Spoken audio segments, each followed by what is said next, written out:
درانو کتونکو السلام علیکم. زه محمد سلمان همدرد د حق غږ پښتو چینل خبري لنډیز کې ستاسو قربا او ستاسو پام را اړوم د مهمو خبرونو لنډیز.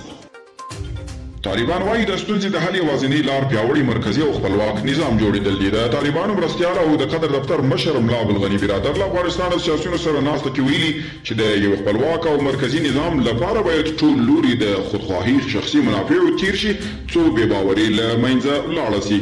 د ملي امنیت پخواني مشر رحمت الله نبیل وایي که د اشرف غني لومړی مرستیال امرالله صالح رښتیا وایي نو په اړه یې حکومت باید اعلامیه خپره کړي.